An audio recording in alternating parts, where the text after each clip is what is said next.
Isa sa na-mention ka-coffee, yung prayer rally nila diyan sa Davao del Norte, sa Tagum City 'no, AKA Murahan Rally nila diyan. Isa sa na-mention nila, ICC. Mga Tonggers din yung mga yun, eh, mga TNG din yung mga yun, eh. Ilang beses nang inuulit-ulit ni PBBM na walang jurisdiction ng ICC. Pero itong mga bulag na followers na nandiya-diyan sa Tagum City, hala pa rin, panay mention pa rin sila diyan sa ICC na yan, ICC. Ano ba kayo? Di ba kayo nag-iisip?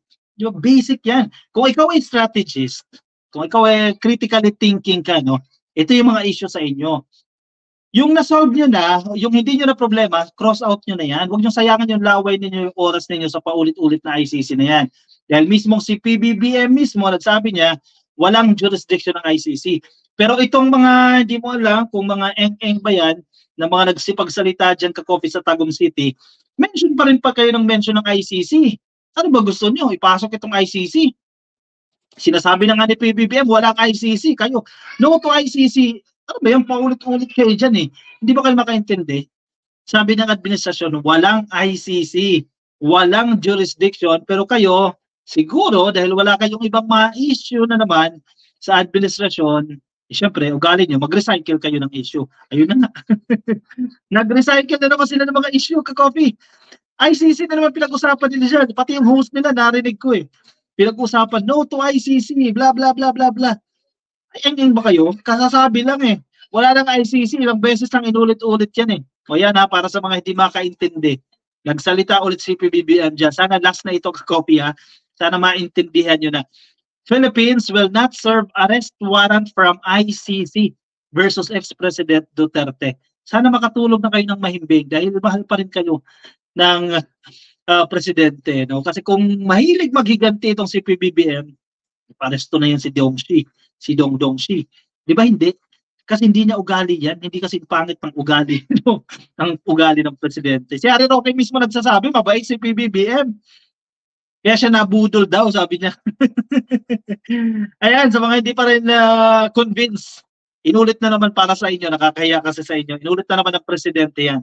President Marcos on Monday, ngayong araw lang ito ka-coffee ha, April 15, 2024, explicitly stated, yan sa mga hindi nakakaintindi, lantaran, walang paligoy-ligoy, explicitly stated that his government will not serve any arrest warrant from the International Criminal Court or ICC against former President Dongdong Shi. Sana okay na yan. Sana sapat na yan ka-coffee. Sapat na yung balita na yan. Huwag nyo nang ulit-ulitin yung issue na yan. Wala ba kayong ibang maisip na issue sa mga prayer rally ninyo? Diba? Huwag na kayo mag-invento. Diba kasi walang issue. Pilit lang kayong gumagawa ng issue. Pulburon issue, recycled yan. Cha-cha issue, recycled din yan. ICC issue, recycled din yan. Kasalanan ng Marcoses during the martial law, recycled din yan. Wala ba kayo ibang bagong issue? Paulit-ulit kayo ng issue na ibinabato sa presidente. Isip naman kayo ng iba. Kasi lumalabas na mababaw ang argument. Bakit gano'n? Ano nangyayari sa inyo dyan? Medyo mahina ba yung yung feed sa inyo ng strategist ninyo? Mag-hire kayo na magaling na strategist, no? Para mag-level up din yung narrative ninyo. The President made the... Isa pa, mamaya ko ituloy ito. Sabi ni Harry Roque doon sa live stream niya. Bago tayo sumalang pinanood ko itong si Harry Roque. Sabi niya daw, consistent daw, nagko-corroborate daw yung papel ng pinapakita ni Maharlika dito sa Pulburon issue at yung taong gumawa na lumabas daw, nabili siya mag-testify before the Senate or the HOR, nagko-corroborate daw, nagtutugma-tugma daw. Sabi ko, abogado to si Harry Roque. Pero hindi niya naisip na iisa lang yung tao na gumawa niyan. Malamang, iisa gumawa niyan, yung gawa-gawang kwento na yan, alam naman magkaiba lang sabihin yan. Di ba? Ang purpose yan, banira. Alam naman, inconsistencies. Pero na-debunk na natin yung papeles na yan dahil napaka-problematic ng papeles na yun eh. Yung affidavit, aka letter, na wala namang pirma nitong allegedly investigating agent daw. Di ba? Si ano lang nagsabi niya, corroborate, malamang, ay gawa niyo lang yan eh. Bakit isang tao nga na nagsulat yan eh. Tsaka gumawa ng form niya, mag-corroborate talaga yan sa paniniwala niyo kasi fake nga eh. Pero hindi pa perfect yung pagkakagawa, marami pang chance. I-hire niyo ako ka-coffee, pagandahin pa natin. Yan, message ako sa ano, message ako sa Messenger, tulungan mo kayo para hindi masyadong halata yung peke yung mga dokumento niyo. Pero siyempre, hindi ko gagawin yan kay PBBM. Joke lang, baka magalit kayo. Yung mga ka-coffee natin. Pero ang point ko dyan ka-coffee, basic yun eh. Hindi sa nagyayabang tayo Pero yung mga gumagawa ng mga fake narrative, ayusin nyo, pagandahin nyo ng bahagya. Hindi yung, siguro may na-hire lang na writer. Actually, hindi writer kasi mali-mali yung grammar, mali-mali yung consistencies, capitalizations, yung basic ng English. Ang daming sabit dun sa statement na yan Wala siguro sila makuha ng abogado. Baka abogado na pulpul din yung nagsasalita doon, gumawa ng mga fake documents yan.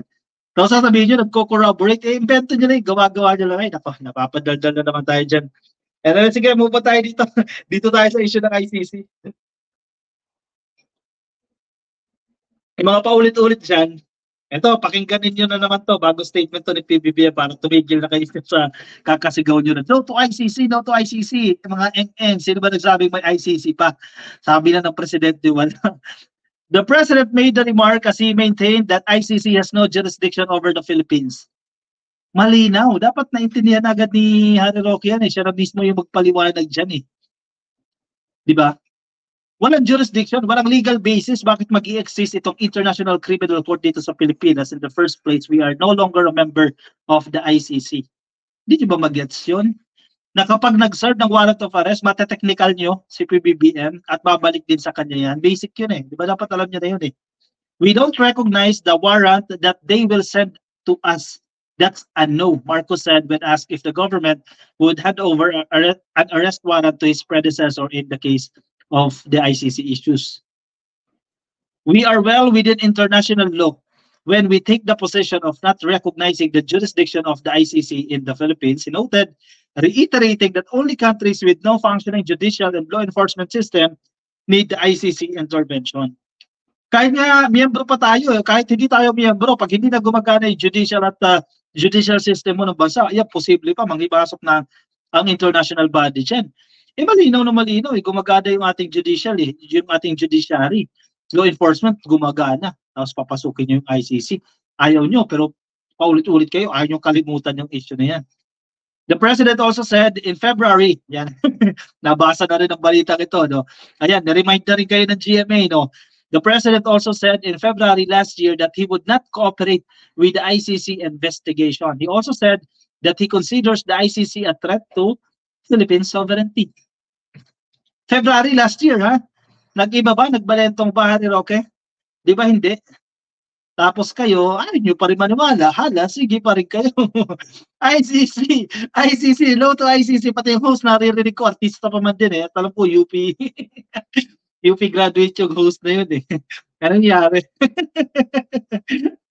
Ay, nako, nadadaan talaga sa bulag na paniniwala It was Duterte who pulled the Philippines out of the Hague-based ICC's Rome Statute in 2018, with the withdrawal taking effect in 2019 after the tribunal began a preliminary probe into his administration's war on drugs.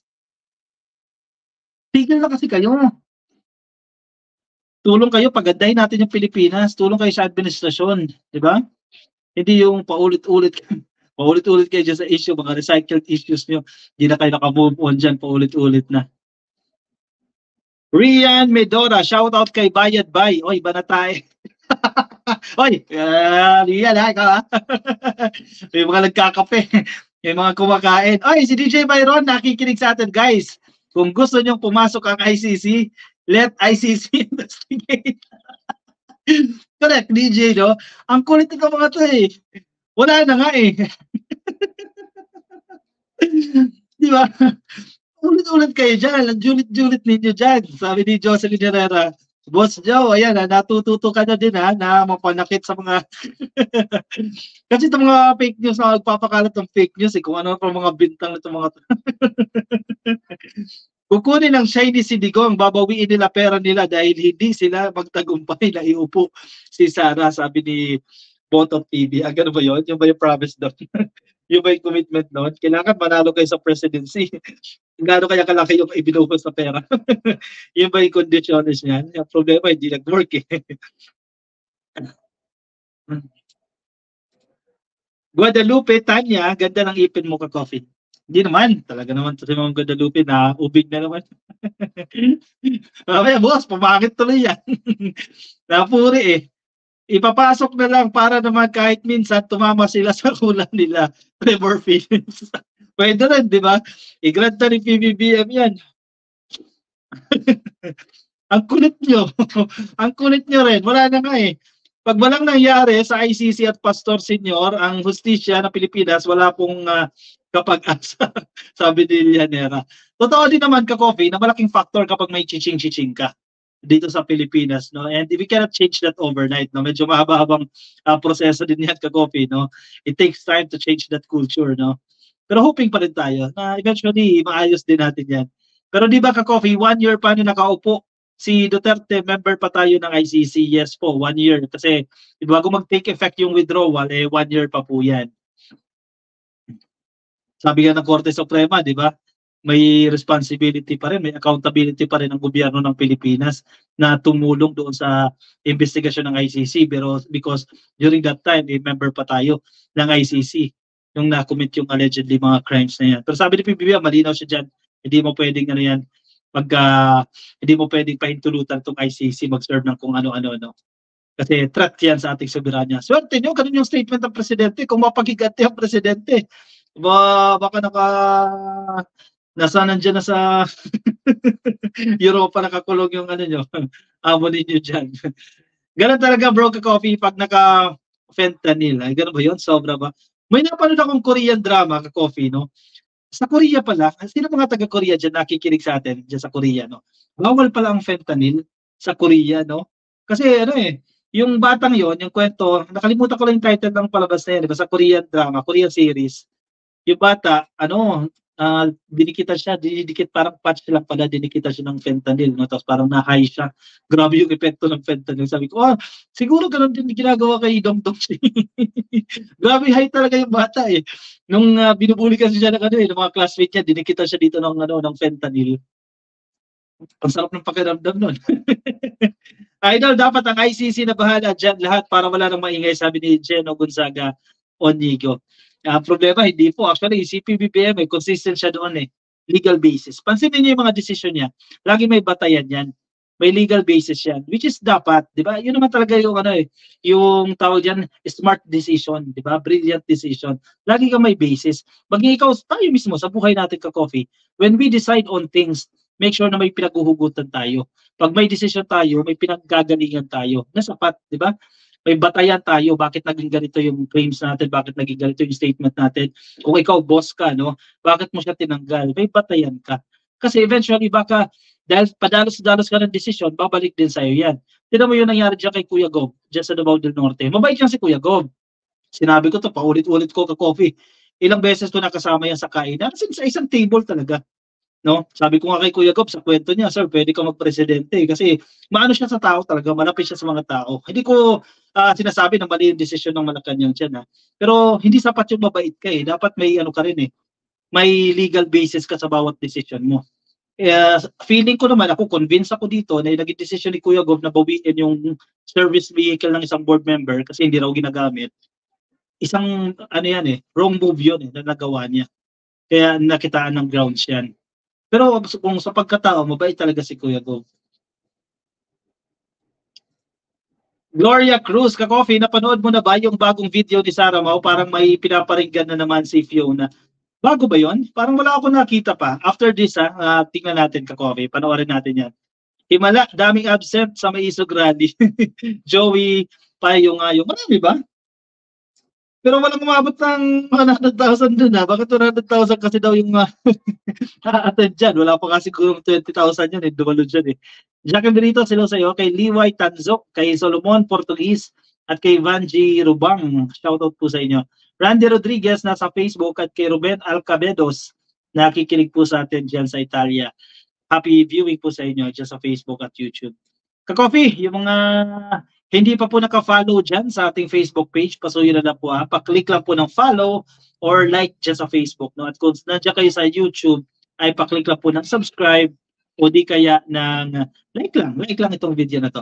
Ay, Ma'am Feli de la Cruz, ma'am, maraming salamat ma'am sa iyong pa-super sticker. Ngayon ko lang nakita ang iyong super sticker. Kanina pa pala ito, 1025. Thank you ha, Ma'am Feli de la Cruz. Ka-coffee, yung baka maano lang kayo ha, baka mabudol kayo o baka may mga wrong decisions, may ma-click kayo sa YouTube. Sa YouTube kasi may join, di ba? Just to be honest lang din, sa YouTube kasi may join, di ba? Pag nasa YouTube kayo dyan, makikita nyo dyan subscribe. Subscribe, walang bayad dyan. Pero pag pinindot nyo po yung join, may bayad kasi yan, 99 pesos per month ata yan, ka-coffee. Magbabayad ka, recurring yan, paulit-ulit yan, pero pwede mo i-cancel yan. 99 pesos yan. Huwag nyo na i-click yun kasi may bayad yun eh. Di ba? Sa subscribe na kayo, walang bayad, mapanood nyo rin yun. Ang kagandahan lang doon sa join, mag-upload na kasi ako ng mga personal information, no, o personal issues, personal topic doon sa mga members lang, kasi ano yan, mga exclusive for members yan.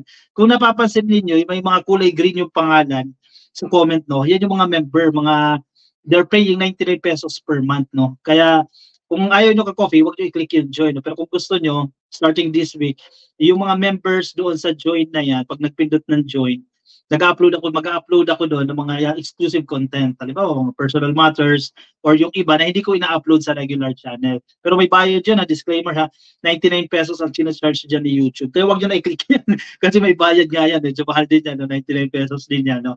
1 kilong bigas, 2 kilong bigas din yan. No? Subscribe na lang po, wala na pong bayad yan dyan sa subscribe.